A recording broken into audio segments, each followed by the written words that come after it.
before kami magka-album, bago pa mag-acoustic, small bars lang, tama, yun naalala ko din, you reminded me na. Pero ngayon kasi, hindi na namin nagagawa yun, tama, minsan, nakakamiss yung intimate lang. Pero why not? Pero are you open? Ako na talaga. Open na tayo. Mag-intimate.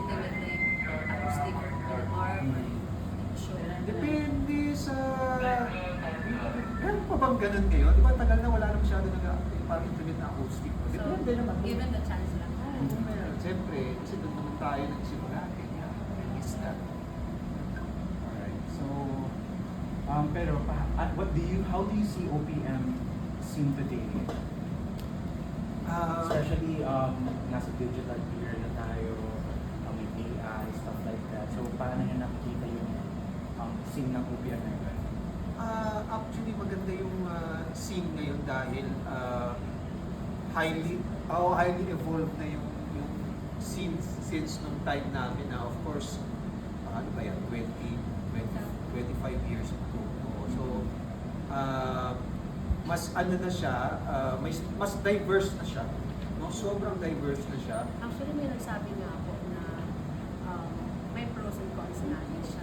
Challenges. Yung challenge lang, may time na parang sa napapansin kasi around us, parang pag kumakain ka sa restaurant, may narinig ka ng AI na music na lang. So, challenge siya because paano mo mariretain yung, parang tatanungin, kumbaga, kasi parang nagagano siya. And yung, ano naman, for me, yung, tawag nito, opportunity din siya at the same time because why not embrace kung ano yung magagawa ng AI and collaborate kung ano yung magagawa as real performers, yung musician in so parang ganun, evolving din talaga yung music. Pero I think, alam mo, yung AI is ano lang naman yan, parang siguro face lang din. I think babalik din siya sa parang yung time kasi before mag-acoustic, medyo punong-puno na ng bands, ng show bands. So siguro hinarap ng tao yung strip down naman.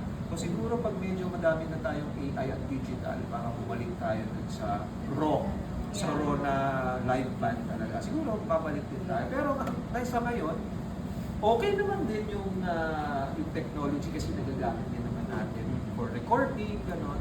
So, I think cycle lang naman, okay lang. But what's your thoughts about for people na gumagamit ng AI, just ginagawa nilang cover yung original kasi yung may nag-viral?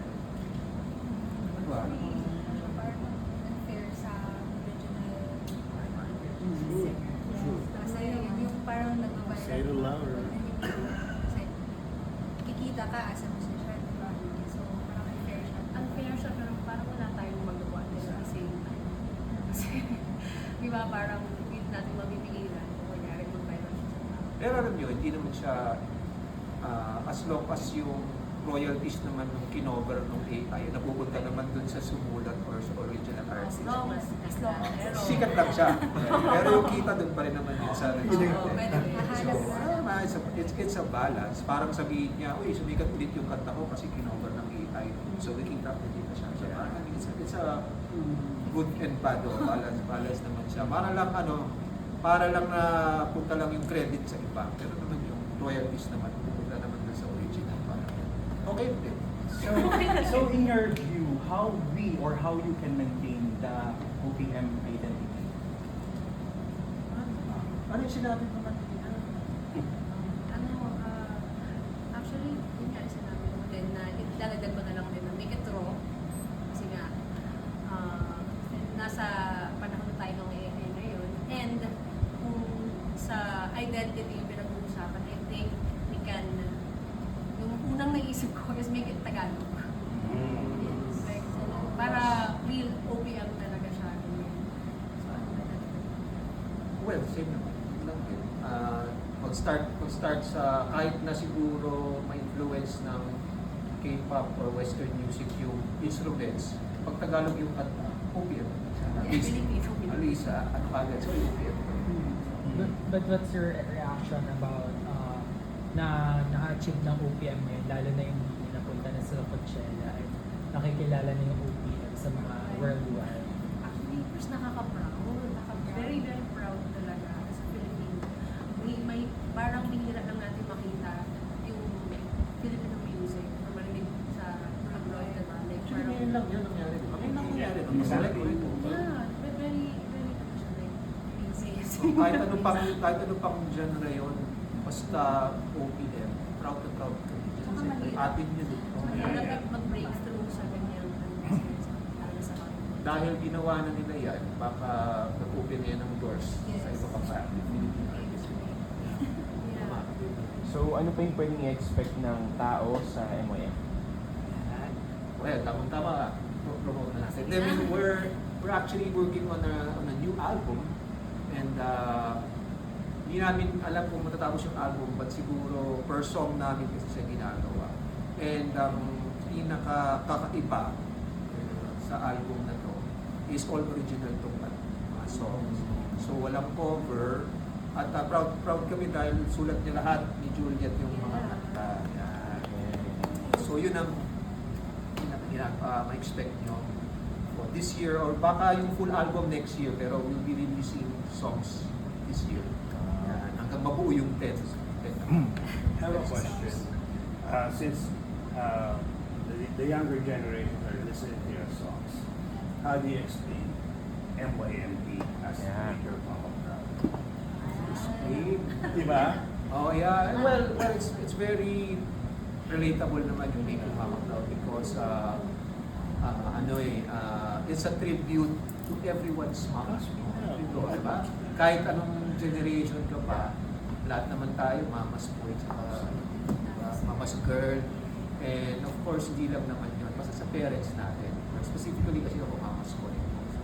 So I think kahit naman ikaw yung younger generation, Gen Z. ikaw di ba? Okay nga pala. Okay. This is your first time na perform sa Monaco Hotel? Ano natin to? I think it's our third time na yan. Wow. Third or fourth. So would it be a regular gig already? Hindi namin alam doon sa Miss Epi. Sa usapan nila. So how do you define the audience here sa Monaco? Saya. Sobrang saya. Sobrang saya. Sobrang saya. Every time naman ako nagpe-perform here, parang yung mga tao parang nag-end up tayo na nag-dance together. How's the audience post-pandemic? Ano po? How's the audience post-pandemic? Parang mas masaya. Nakakawala sa moral. Kasi oo parang lalo na nung after talaga ng pandemic. Maski kami din naman nung first performance namin. Parang kami nakawala din sa all. I have a question. After all these years in the industry, what makes you continue to, what inspires you to continue making music? Bukod siguro sa that's the only thing I know to do well. Siguro yung pagpasok ng mga young blood namin, yung energy nila tapos may bagong kanta ng mga dala. Siguro that keeps us going. Tsaka syempre, hindi namin malilimutan yung mga nanonood pa rin, nakikinig pa rin ng mga songs lalo na sa mga album. Yun definitely yun lang naman keeps us going. Last one, I'm intrigued lang sa mong album na coming. So can you like share or share some story that Ikaw ang composer. Sorry, actually, ano ba, may iba kasi mga songs dati ko pang ginawa. It's, ano ba, kada isa sa kanila, may story talaga, based on experience. It's not parang it's not fully my experience, pero experiences na nakikita ko around me. So, it's not just like love story, it's not just parang Heartbreak. heartbreak, ganyan. May may isang song din na para sa friend ko na sumakapagpapakina. Wow. So, Baka may Bisaya song pa doon. may Bisaya song. actually. Ay, ito rin. So, ayun, marami silang i-expect sa album. Sana supportahan. So this year siya, no? Hopefully, matapos po namin this year. We are trying to do one song per month. Per month. Per month naman. Pero kung Na- hindi, sa next year na recording. yung full album. But definitely we'll be releasing songs Yes. this year. Meron po kayong current collaborations with with current artists? Or any plans na pakipag-collaborate? For now po, wala pa. Pero we have an upcoming concert na Oo. Oo nga pala, pero collaboration, meron kami June 19 concert sa Waterfront sa Cebu. First time namin magkakasama na side A, freestyle, Neo Colors. Wow. So it's a big concert. Wala bang Manila? Wala bang Tignan natin, tignan natin. Manila. Sana. So yun ang, yun muna. Pero we are very willing and excited. Parang suso namin yan, yung collaboration with artists na di ba lahat na sila, mga legends. Sino gusto niyo makapag? Wala kayo. Personally, Okay lang yan. Same. Parang Idol kasi namin.